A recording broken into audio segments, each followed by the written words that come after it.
Castelo forte é nosso Deus. Conforme nós estamos considerando nos últimos domingos algumas verdades ditas de temas caracterizados no movimento da Reforma Protestante, o qual será comemorado os 500 anos na próxima terça, se Deus assim permitir. Hoje nós iremos considerar mais uma dessas verdades, na verdade a penúltima dessas verdades, ou seja, salvação somente pela graça, salvação somente pela graça do Senhor. E eu queria que nós abríssemos as nossas Bíblias na carta escrita pelo apóstolo Paulo a Tito, capítulo 3. Carta do apóstolo Paulo a Tito, capítulo 3.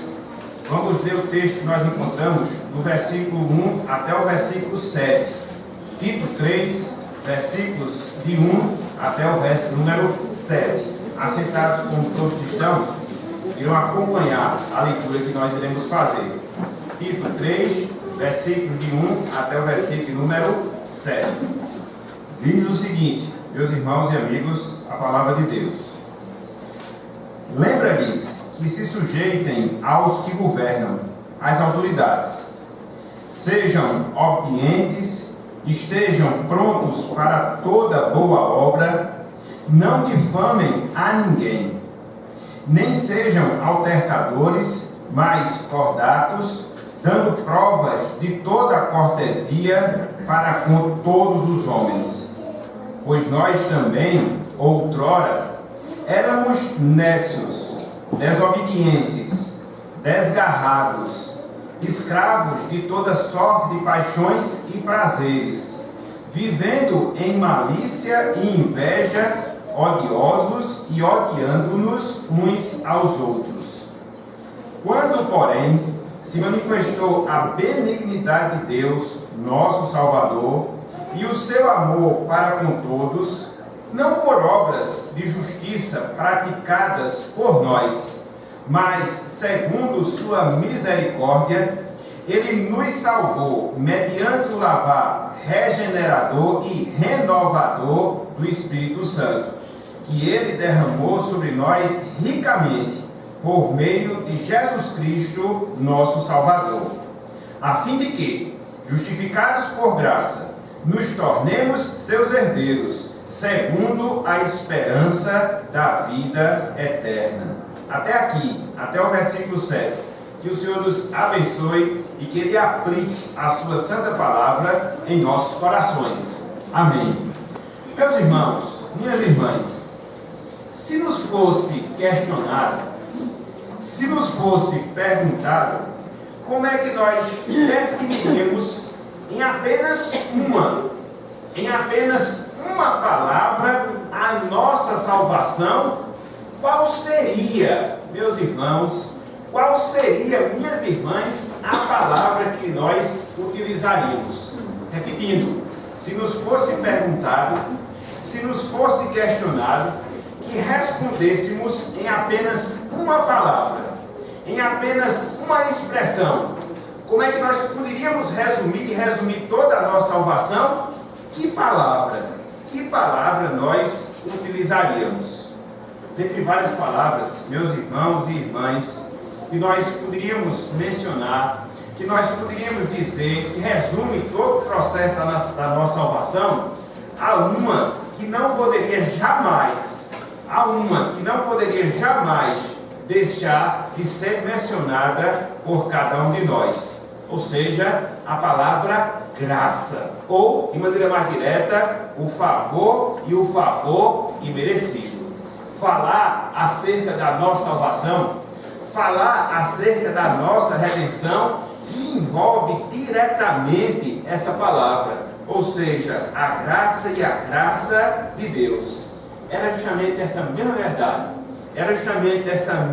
verdade, que defendia nossos irmãos no passado, nossos irmãos no tempo da Reforma. Ou seja, que a salvação de uma vida, que a salvação de uma pessoa era fruto tão somente da graça, do favor imerecido de Deus. Tanto é que eles diziam, salvação pela graça somente, salvação pela graça somente. E a razão, meus irmãos e amigos, desta ênfase que era dada no passado, salvação pela graça somente, ela era motivada em especial pelo pensamento predominante que existia na igreja romana entre os romanistas. A igreja romana, não só naquele período, mas também em nossos dias, defendia e defende uma salvação por certa graça, vamos assim dizer. Para a igreja romana, ou para os romanistas, a graça que produzia a salvação era algo que era resultado daquilo que o homem viesse a fazer. E aí surgiram as questões relacionadas à penitência, ou seja, o sofrimento pelo pecado, e aí surgiram as indulgências, a compensação ou o pagamento pelos pecados, e aí surgiu o sacramentalismo, que era experimentar um poder mágico através dos sacramentos. Dessa forma, dentro do pensamento romanista, o homem garantia a graça de Deus para si. Em alguns casos, o homem também, através dessas coisas, garantia a graça de Deus para outros também. Todavia, contudo, entretanto, esse pensamento de uma salvação pela graça, fruto de algo que porventura nós façamos ou deixamos de fazer, contraria frontalmente o ensino da palavra de Deus acerca de uma salvação pela graça e pela graça somente. Esse texto que nós acabamos de ler, Tito capítulo 3, versículos de 1 até o versículo número 7, é mais um, meus irmãos, é mais um, meus amigos, dentre vários que nós encontramos na palavra de Deus, que nos mostra justamente a graça divina em ação, que nos mostra justamente a graça divina proporcionando e proporcionando salvação. Conforme nós acabamos de ler, o apóstolo Paulo, inspirado por Deus, está escrevendo a Tito, um jovem pastor da igreja em uma ilha chamada a Ilha de Creta, localizada ao sul das cidades de Atenas e também da cidade de Éfeso.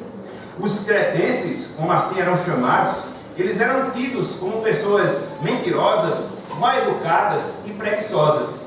Se você volta um pouquinho para o capítulo número 1, versículo 12, você tem um resumo de como eram conhecidos os cretenses, que eram os habitantes da cidade na qual Tito ele realizava o seu ministério, ou seja, na ilha ou na cidade de Creta. Diz o seguinte, Tito capítulo 1, versículo 12: foi mesmo dentre eles um profeta que disse: cretenses, sempre mentirosos, veras terríveis, ventres preguiçosos. Então era um lema, vamos assim dizer, através do qual eram conhecidos os cretenses. Por isso, meus irmãos, por isso, meus amigos, aqui Paulo tem a preocupação de dar instruções ao seu companheiro de ministério, ao seu discípulo Tito, para que ele mostrasse a necessidade em relação aos seus ouvintes, para que ele mostrasse a necessidade em relação às suas ovelhas, de viverem vidas santas, viverem vidas piedosas, como fruto da salvação, como fruto da operação da graça de Deus em suas vidas, para que a igreja ela não reproduzisse a imagem negativa que a cidade em si tinha e que era uma característica, infelizmente, daquela época. Dessa forma, meus irmãos, meus amigos, o capítulo 3, que foi o trecho que nós lemos agora há pouco, ele se inicia com uma exortação para uma conduta correta que os irmãos lá de Creta deviam ter em relação às autoridades constituídas. É por isso que logo no início, ou seja, é por isso que logo no início do versículo 1, o apóstolo Paulo, aconselhando a Tito, ele diz: lembra-lhes que se sujeitem aos que governam, as autoridades sejam obedientes. Então, como é que aqueles irmãos, através do ensino de Tito, aconselhado pelo apóstolo Paulo, deveriam demonstrar santidade em suas condutas, mostrando assim que haviam experimentado da graça de Deus? O texto, no versículo 1, prossegue: eles deveriam ser obedientes, eles deveriam estar prontos para toda boa obra. Versículo 2, eles deveriam não difamar ninguém, eles deveriam não provocar polêmicas, palavra altercadores que nós temos aqui, eles deveriam ser pacatos e, em sexto lugar, eles deveriam ser gentis, corteses, conforme nós temos aqui no versículo 2. E diante disso, nós podemos perguntar, e diante disso nós podemos questionar, por que essas realidades poderiam ser vistas na vida daqueles irmãos? Por que o apóstolo Paulo está aconselhando aquele jovem pastor para que assim ele instruísse as suas ovelhas e vivessem uma conduta exemplar em relação às autoridades constituídas? Por que eles poderiam de fato cumprir aquelas exigências? É simples, meus irmãos, é simples, meus amigos, por causa da graça divina que havia sido operada na vida deles, operada na vida daqueles irmãos. Dessa forma, nós encontramos na sequência desse texto, ou seja, a partir do versículo 3, 3 pontos, pelo menos 3 pontos relacionados à graça de Deus. 3 verdades relacionadas à graça de Deus. A graça que salva, a graça que santifica. Sempre que nós falarmos a expressão graça, nesta noite de hoje, ao longo da nossa meditação, é graça no sentido especial, é graça no sentido de graça salvadora, essa graça, tão somente essa graça que é necessária para que nós experimentemos a salvação e vivamos uma conduta conforme o propósito do Senhor. Mas aí fica a pergunta, quais são então os 3 pontos? Quais são então as 3 verdades relacionadas à graça salvadora que o apóstolo Paulo nos ensina, que o apóstolo Paulo nos mostra aqui nesse texto? A primeira delas, meus irmãos, a primeira delas, meus amigos, os alvos, ou seja, a quem se destina a graça salvadora. Em primeiro lugar, nós observamos o alvo, repetindo, nós encontramos a quem se destina a graça salvadora.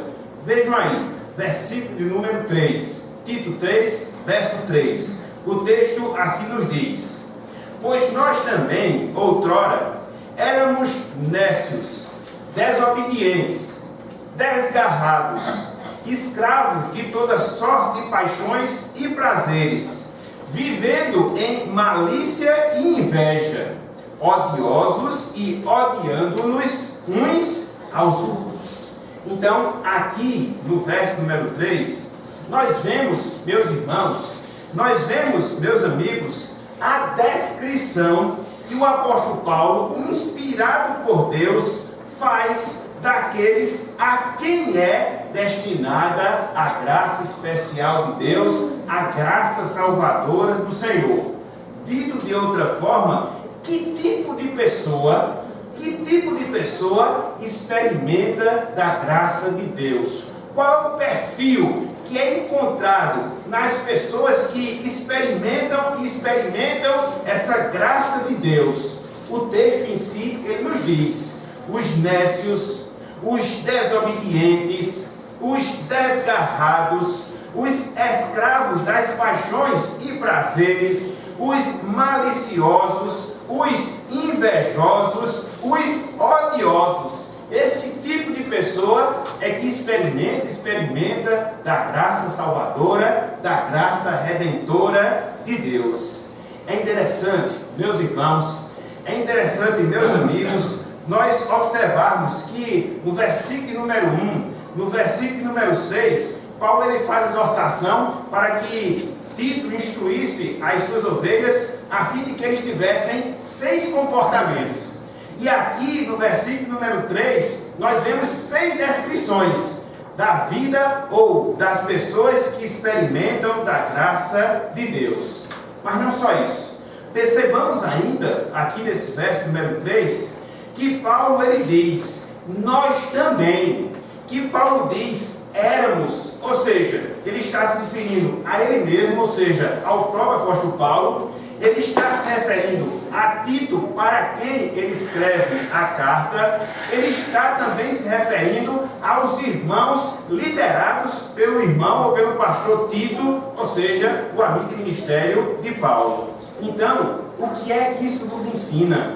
O que é que isso nos mostra? que, apesar, no caso específico do apóstolo Paulo, antes de ser convertido, de ter um padrão moral, de ter um padrão religioso acima da média, e a gente já viu isso lá em Filipenses capítulo 3, o apóstolo Paulo, aqui nesse texto, ele se inclui na mesma condição dos cretenses. Ele se inclui na mesma condição daquelas pessoas que haviam sido mundanas ao longo de toda a sua vida, que eram moralmente desprezíveis, mas a semelhança do que aconteceu com eles, mesmo naquela situação, mesmo naquela condição de terem experimentado a graça de Deus, foi a mesma graça que Paulo também, ele experimentou.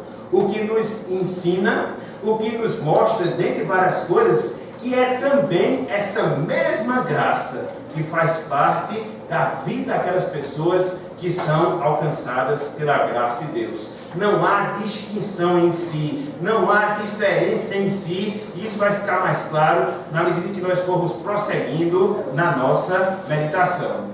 Contudo, meus irmãos, contudo, meus amigos, vejamos de maneira mais detalhada, vejamos de maneira mais precisa o tipo de pessoa, ou o perfil da pessoa que experimenta da graça de Deus.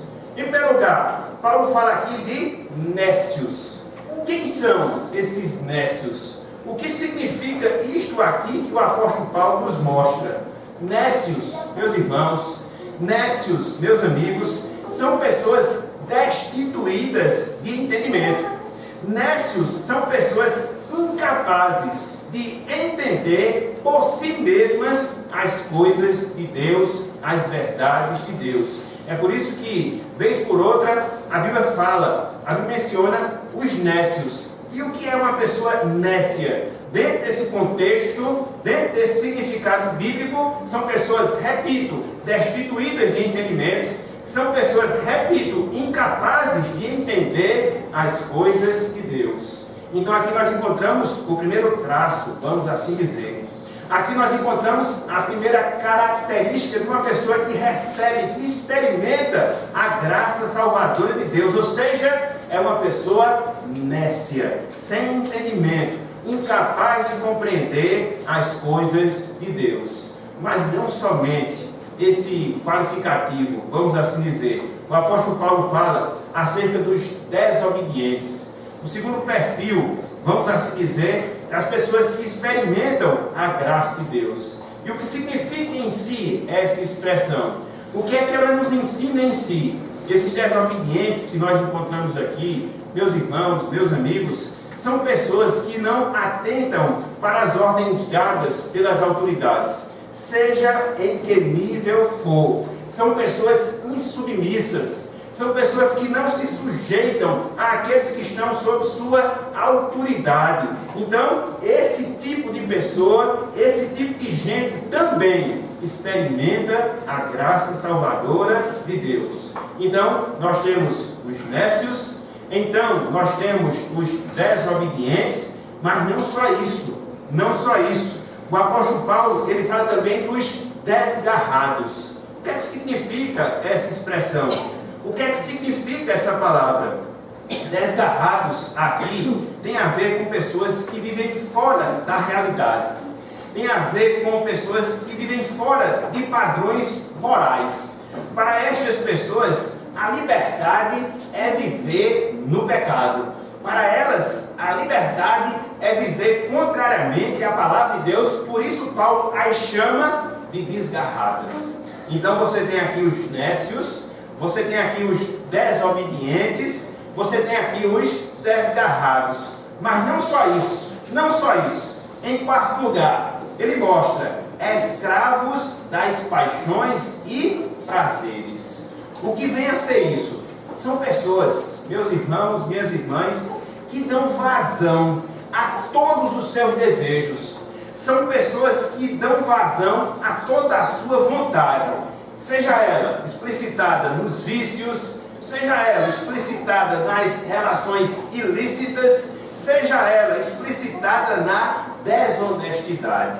Então, são essas pessoas, conforme Paulo aqui fala, escravas das paixões e prazeres. homens. Então nós temos os nécios, então nós temos os desobedientes, então nós temos os desgarrados, então nós temos os escravos das paixões e prazeres, e não só isso, os praticantes de malícias e invejas. O que vem a ser na prática são pessoas más. O que vem a ser na prática são pessoas perversas, são pessoas iníquas, pessoas que desejam aquilo que as outras são ou possuem. Pessoas que desejam aquilo que as pessoas são ou possuem. Então é por isso que ele diz, pessoas praticantes de malícias e invejas. E aí, no final da lista, nós temos a última palavra, odiosos. O que vem a ser isso? São pessoas que criam aversão nas outras por aquilo que elas são e por aquilo que elas fazem diante de Deus e diante dos homens. São pessoas que se incomodam com o viver piedoso das outras. São pessoas que se entristecem com o viver prudente das outras pessoas e por isso as odeia. Então, esse em si, melhor dizendo, é o significado aqui da palavra. Então você encontra aqui, repito, o perfil. Aqui você encontra as pessoas que experimentam da graça de Deus. Os nécios, os desobedientes, os desgarrados, os escravos das paixões e prazeres, os que praticam malícia e inveja, também os odiosos. Então, meus irmãos, meus amigos, aqui nós temos o retrato, aqui nós temos o quadro que Paulo pinta de todos quantos experimentam da graça de Deus. Era o próprio retrato, era o próprio quadro do apóstolo Paulo. E aí nós percebemos que, em uma condição como esta, conforme ele descreve aqui, pelo menos através de 6 adjetivos, não há da parte do ser humano, não há da parte do homem ou da mulher, qualquer coisa que eles possam fazer, qualquer coisa que eles possam merecer de si mesmos a graça. É por isso, meus irmãos, é por isso, meus amigos, que a graça obrigatoriamente,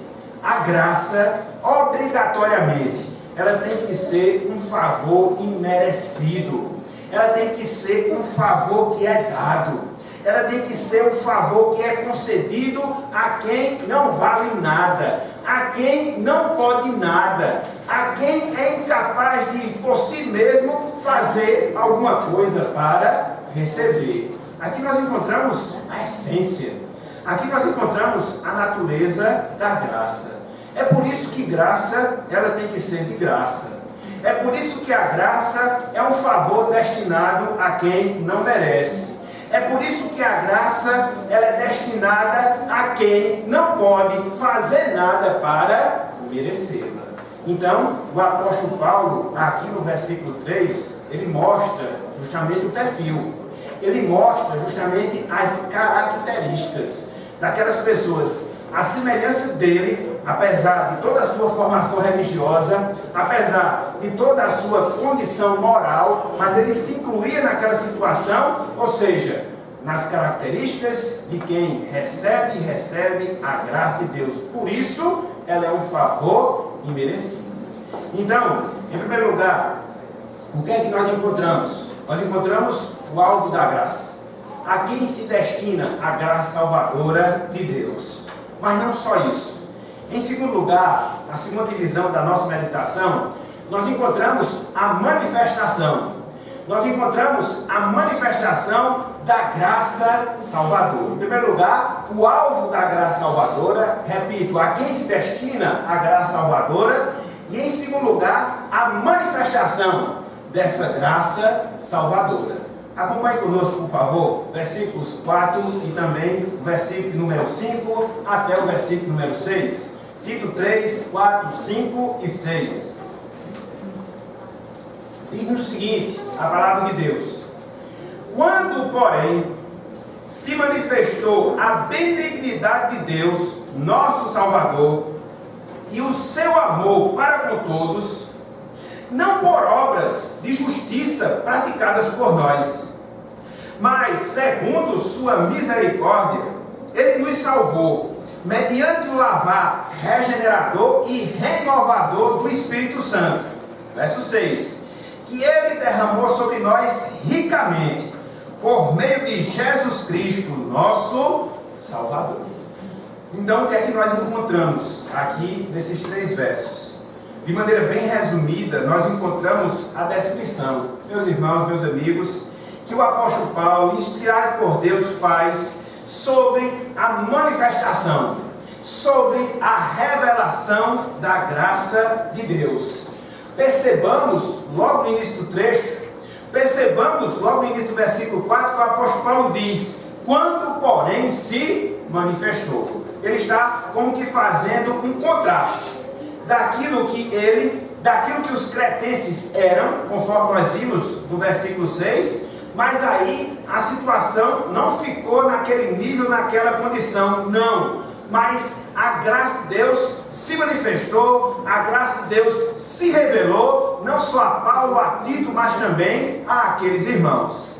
É interessante, meus amigos, é interessante, meus irmãos, nós observarmos o significado da palavra manifestar, que nós temos aqui no versículo número 4. Ela tem um significado todo especial, que muitas vezes as nossas traduções não revelam completamente. Essa palavra que o apóstolo Paulo usa aqui, e que é traduzida na nossa língua pela palavra manifestar, ou pela palavra manifestou, ela era utilizada e é utilizada na Bíblia para descrever, para mostrar o aparecimento universal de Cristo quando Ele vier buscar a sua igreja. São pelo menos 3 palavras, mas aqui de maneira bem específica, essa palavra tem justamente esse sentido, essa palavra tem justamente esse significado. Ela descreve como vai ser, o aparecimento de Cristo para buscar a sua igreja, e vai ser como? Um aparecimento universal. Todos, absolutamente todos vão ver. Assim, através dessa palavra, o apóstolo Paulo está nos ensinando, o apóstolo Paulo está nos mostrando que a revelação da graça de Deus é uma revelação indistinta, é uma revelação universal. Ela se destina a todas as pessoas, sem distinção, sem diferença, sem separação, no sentido dela ser destinada a todos, independente de raça, no sentido dela ser destinada a todos, independente de condição social, no sentido dela ser destinada a todos, independente da situação cultural, a todos, independente da religiosidade ou da religião de cada um. Então, isso nos mostra, meus irmãos, isso nos mostra, meus amigos, que a graça de Deus, ela se revela sem fazer qualquer tipo de diferença. Isto porque todos nós estamos numa mesma condição espiritual aos olhos de Deus. Todos nós somos carentes da sua graça. Todos nós somos carentes do seu favor, e o seu favor imerecido. Então, a primeira coisa que nós observamos em relação à manifestação dessa graça é que ela é indistinta, ou seja, ela é dada a todos, sem nenhum tipo de diferença, sem nenhum tipo de distinção. Contudo, o texto não para por aí. Além disso, o apóstolo Paulo mostra que a revelação dessa graça, ela não dependeu. A revelação dessa graça, ela não depende da nossa participação. É por isso que no versículo 5 o apóstolo Paulo diz: não por obras de justiça praticadas por nós. Não por obras de justiça praticadas por nós. Isso nos mostra que o favor imerecido de Deus, ele não está ligado, ele não está atrelado a nada que nós façamos ou a nada que nós sejamos em si.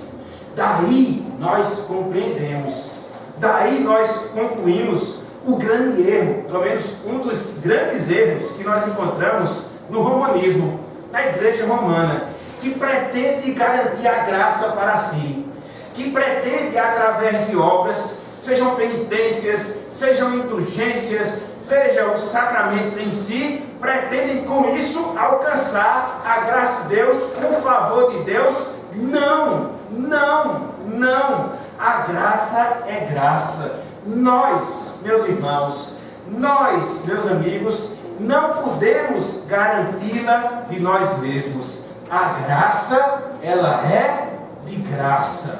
A graça, ela é de graça. Então você vê aqui a manifestação distinta da graça de Deus.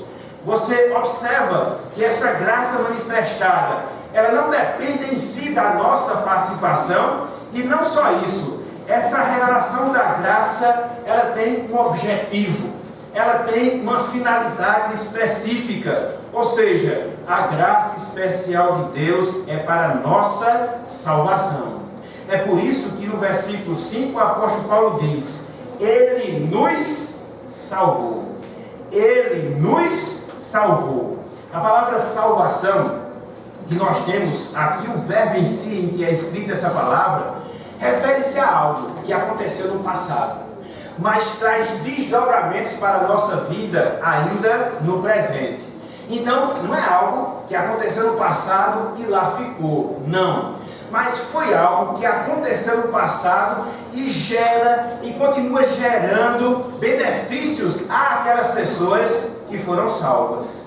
Deus, meus irmãos, meus amigos, não destina sua graça redentora para que nós melhoremos moralmente, para que nós melhoremos intelectualmente, para que nós melhoremos socialmente. Estas coisas, elas podem até acontecer e invariavelmente elas acontecem. Mas em especial, fundamentalmente, Deus, ele revela a sua graça com o objetivo de remir. Deus, ele revela a sua graça com a finalidade de salvar, de redimir o homem.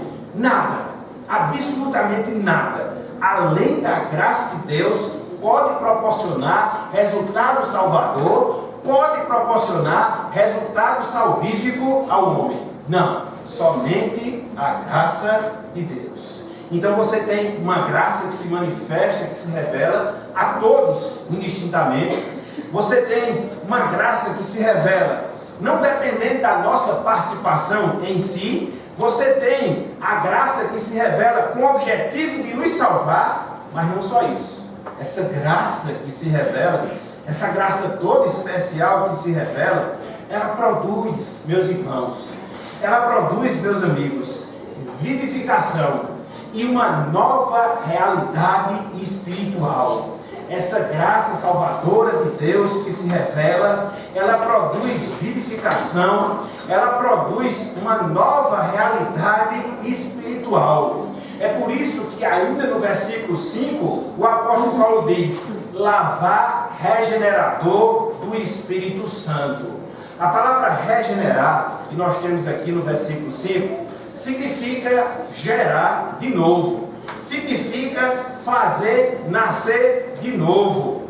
É justamente isso, meus irmãos, é justamente isso, meus amigos, que Deus, mediante o Espírito Santo, através da pregação da palavra, faz ao pecador no sentido espiritual. Essa graça redentora, essa graça que se revela, ela produz uma nova vida. A vida espiritual que Adão perdeu no Éden, ela é restabelecida através dessa graça que Paulo aqui nos ensina. É justamente isso que acontece dentro do processo de salvação. Então, a graça vivifica? Sim. Mas não só isso, a graça transmite uma nova realidade espiritual. Ainda no versículo 5, o apóstolo Paulo diz: renovador do Espírito Santo. Lavar regenerador, lavar renovador do Espírito Santo. Além de regenerar, o Espírito renova. Na regeneração, nós temos uma nova vida. Na renovação, nós temos uma novidade de vida. Essa renovação espiritual propiciada pela graça, ela se dá continuamente na nossa vida, através do processo de santificação, através do processo de consagração e consagração a Deus. É a partir dessa renovação, propiciada pela graça do Senhor, que nós temos novos anseios. É a partir dessa renovação, que é propiciada pela graça do Senhor, que nós temos novas aspirações, novos desejos, novas afeições. e assim por diante. Então, é uma graça toda especial. Ela se revela, ela não depende da nossa participação, ela tem um objetivo definido, ela produz vivificação e uma nova realidade espiritual, mas não só isso. Essa graça, meus irmãos, essa graça, meus amigos, que se revela, ela é garantida por Cristo.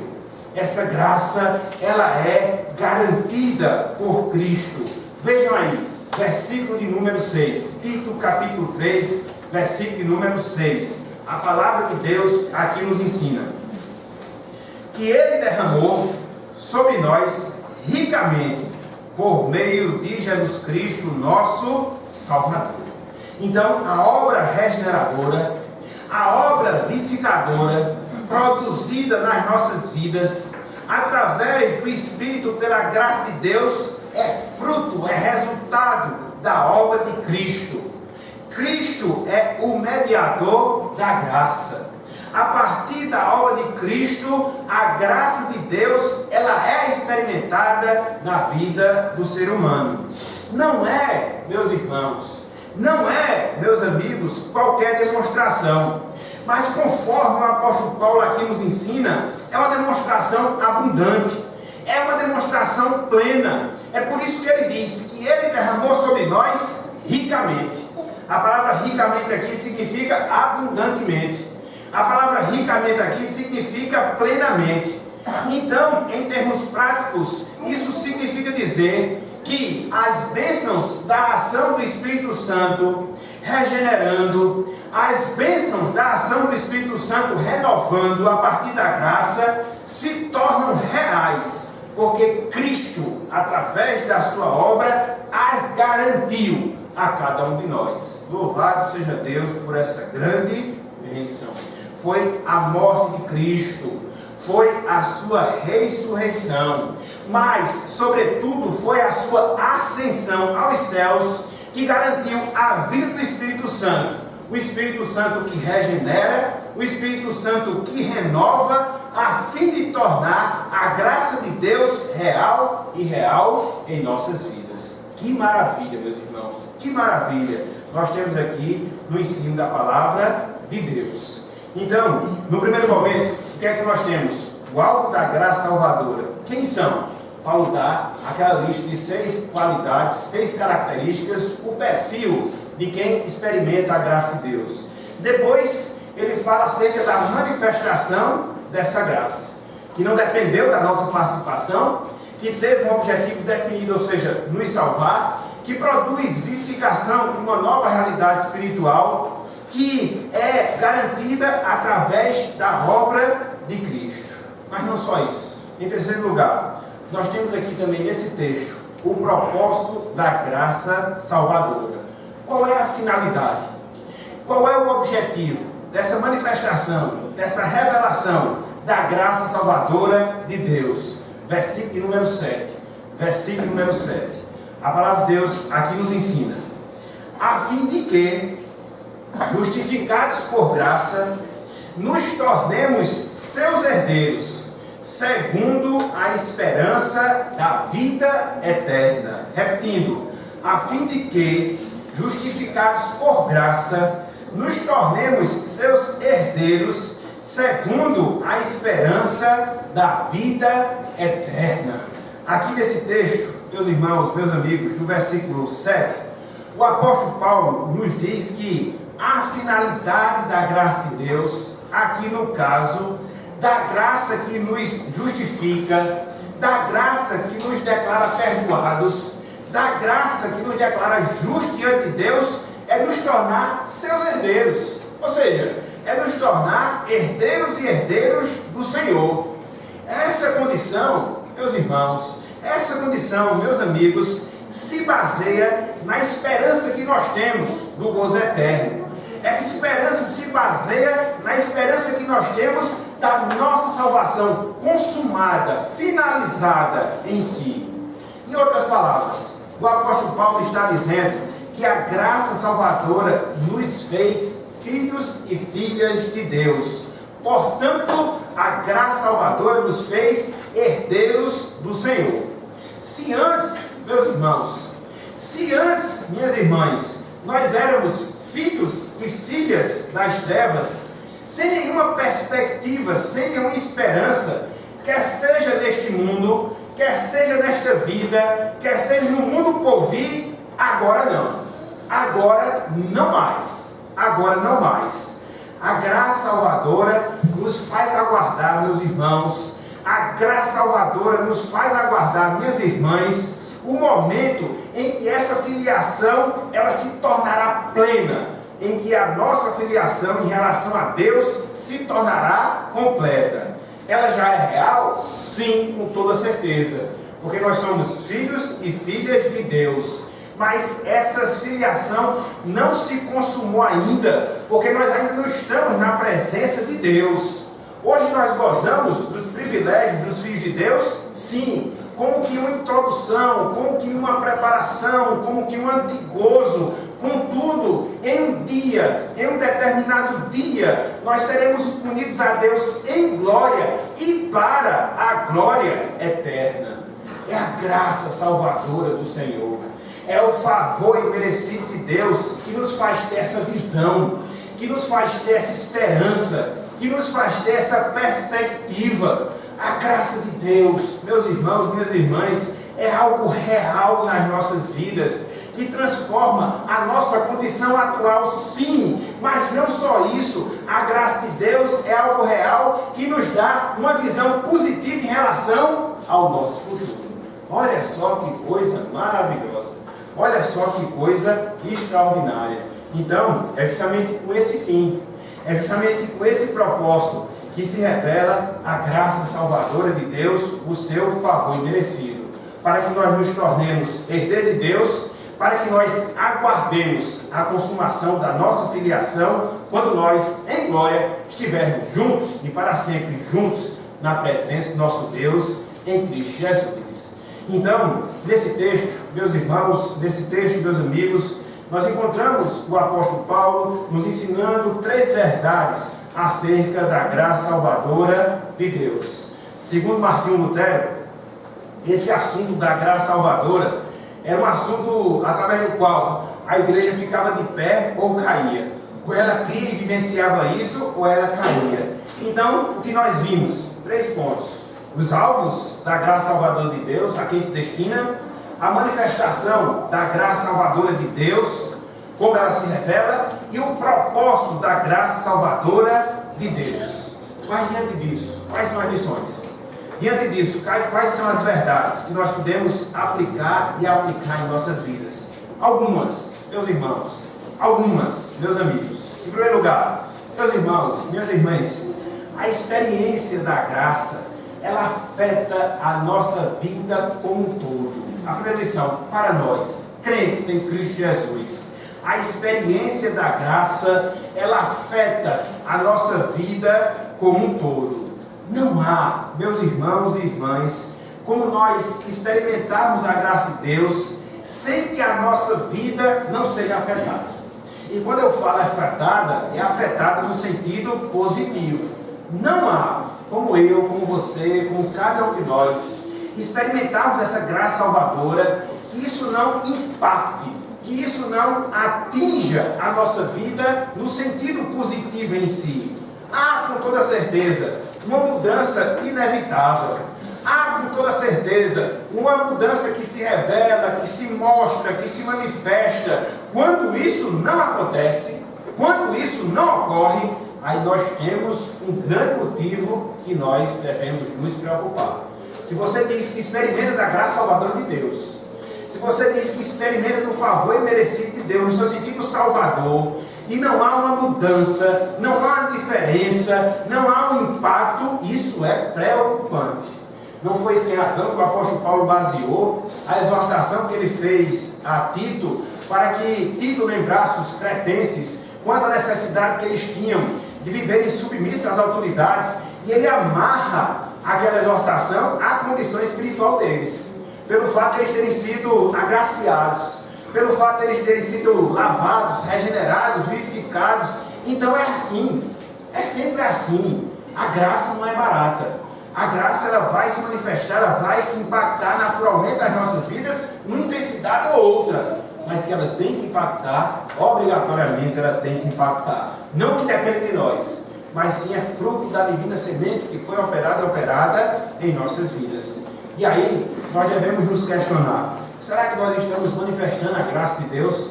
Será que nós estamos manifestando o fato de experimentarmos o favor merecido do Senhor? E estamos fazendo com que isso seja visto, manifesto da parte das pessoas?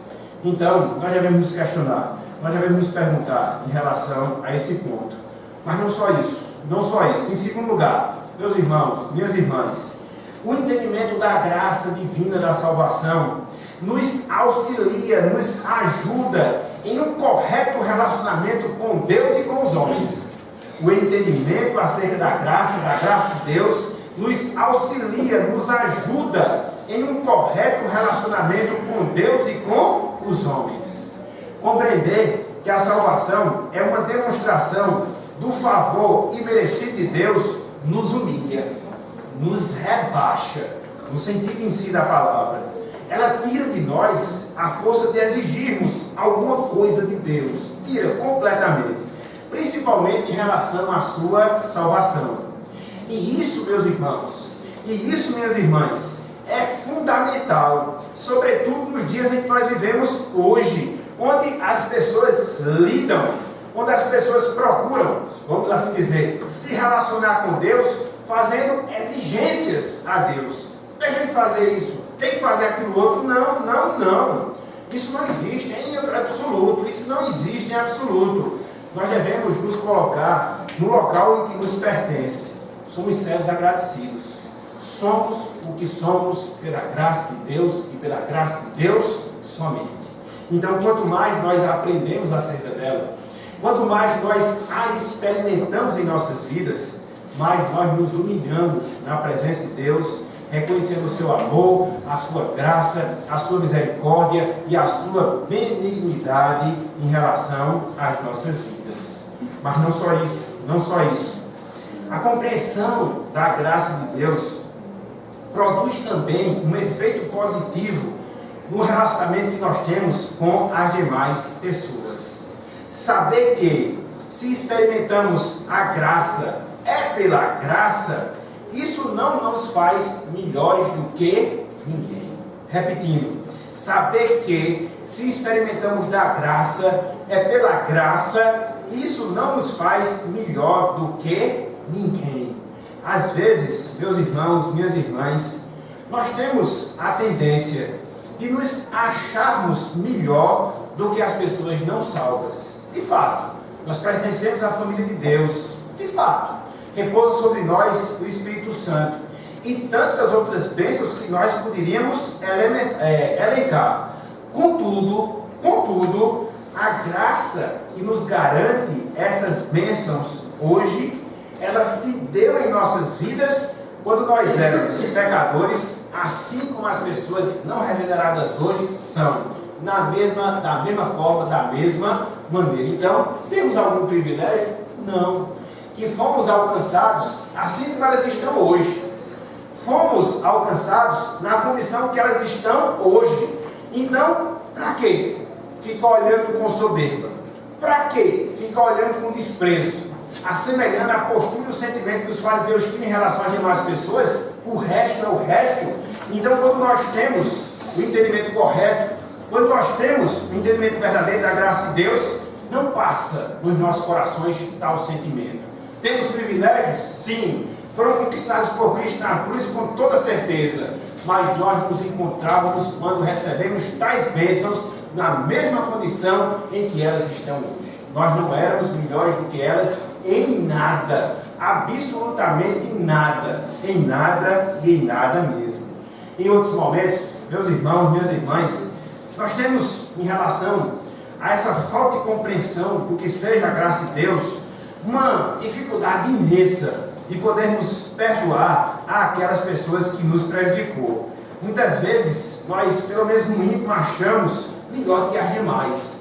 E aí, às vezes, a falta de entendimento, e aí, às vezes, a falta de compreensão do que é a graça de Deus, produz em nós justamente essa resistência. Estão lembrados da parábola que Cristo contou em relação ao credor incompassível?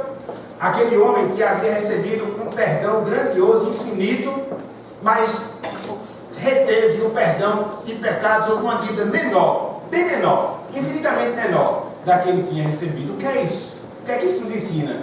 Falta de compreensão do que é a graça de Deus e como ela afeta a nossa vida, dentre várias coisas, no sentido de nos promover ou de promover uma discussão maior para o nosso perdão. Nos encontrarmos naquela situação do primeiro devedor, devendo uma dívida imensa, impagável a Deus, e mesmo assim nos perdoou. Então, por causa disso, nós temos essa obrigação de perdoar aqueles pecados, aquelas faltas menores, infinitamente menores, que as pessoas muitas vezes cometem em relação a nós. Então, quando nós temos a compreensão do que é graça, até isso fica facilitado. Quando nós entendemos o que é o favor merecido de Deus, até isso é facilitado. Por isso, a nossa aplicação.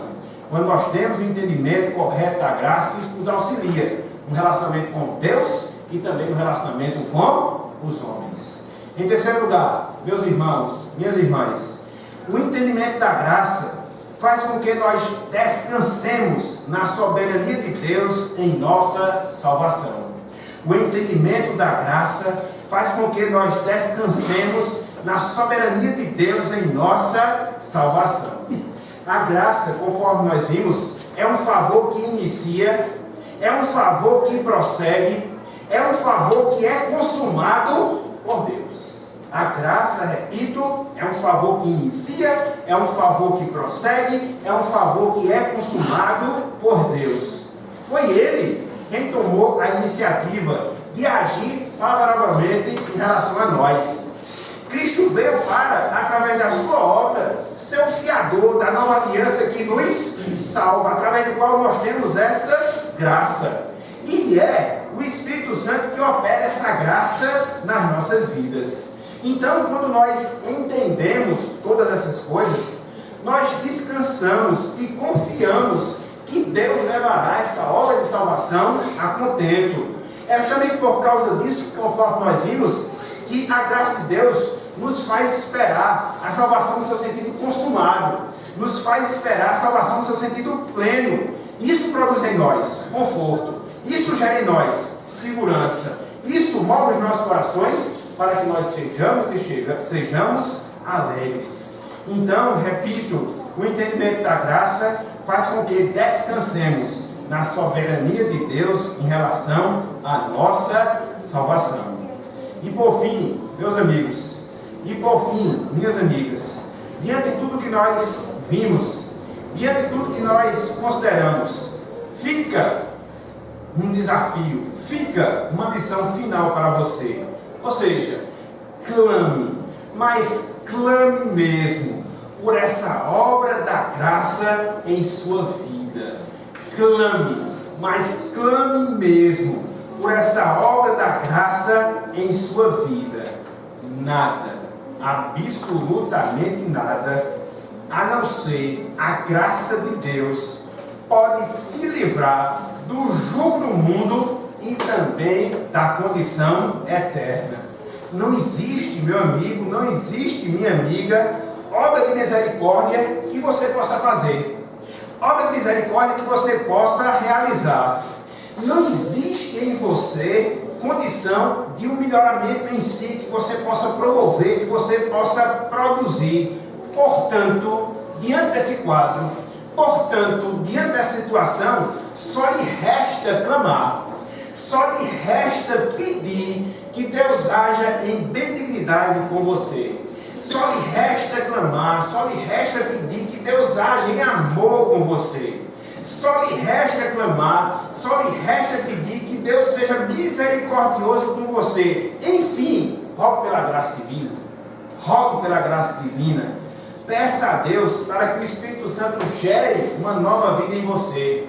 Peça a Deus para que Deus, através do Espírito, renove a sua vida. Clame para que todos os efeitos da morte de Cristo tornem-se realidade na vida de cada um de vocês. É assim, é somente assim que pela graça você vai experimentar da graça de Deus na sua vida. E esse é o nosso desejo, essa é a nossa oração, para que Deus lhe abençoe e lhe faça compreender todas essas coisas. Portanto, meus irmãos, meus amigos, nunca nos esqueçamos, salvação pela graça, salvação pela graça somente, porque é somente por ela que nós podemos experimentar da redenção. Então, que Deus nos abençoe e que Ele aplique a sua santa palavra em nossos corações. Amém. Castelo forte é nosso